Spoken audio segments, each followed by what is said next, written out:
বিডার chairman আশিকের বিনিয়োগ সম্মেলনে তার বক্তব্য নতুন প্রজন্মের মন কেড়ে নিয়েছে।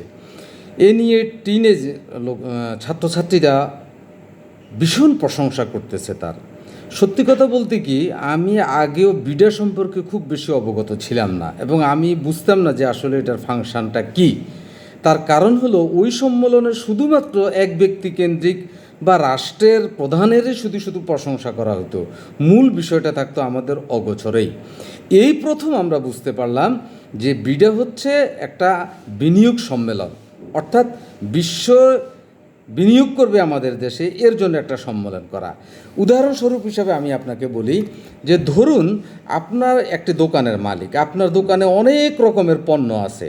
এখন আপনি একটা সম্মেলন করলেন, সম্মেলন করে সবাইকে বুঝালেন যে আমার দোকানের এই এই জিনিসগুলো আছে, এই এই পণ্যগুলো আছে, তুমি যদি এগুলো নেও, ব্যবসা করো, তাহলে তুমি অনেক লাভবান হবে।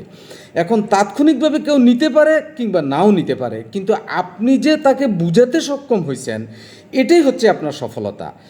আশিক আমাদেরকে সম্মেলন করে বিশ্ববাসীকে বুঝাতে সক্ষম হয়েছে যে তোমরা বাংলাদেশ সম্পর্কে তোমাদের যে নেগেটিভ ধারণা আছে, এই নেগেটিভ ধারণাটা ভুল, এই ধারণাটা ভুল। অর্থাৎ তোমরা বাংলাদেশে বিনিয়োগ করলে নিঃসন্দেহে তোমরা উপকৃত হবে। কিন্তু দুঃখের বিষয় হচ্ছে বিভিন্ন টকশোতে আমি দেখলাম আশিক যে সুন্দর করে প্রেজেন্টেশন করছেন, এটা মেনে নিতেই আমাদের অনেক রাজনীতিবিদরা পাচ্ছেন না, অনেক বোদ্ধারা পাচ্ছেন না, অনেক জ্ঞানীরা এটা মেনে নিতে পারছেন না। আমরা যদি মেধাবীদেরকে উৎসাহিত না করি তাহলে মেধা তো তৈরি হবে না। সুতরাং আশিককে উৎসাহিত করা মানে বাংলাদেশকে উৎসাহিত করা, বাংলাদেশের বিনিয়োগকে উৎসাহিত করা। কেন যে আমরা এত মানসিক দৈন্যতায় ভুগি আমি বুঝতে পারছি না।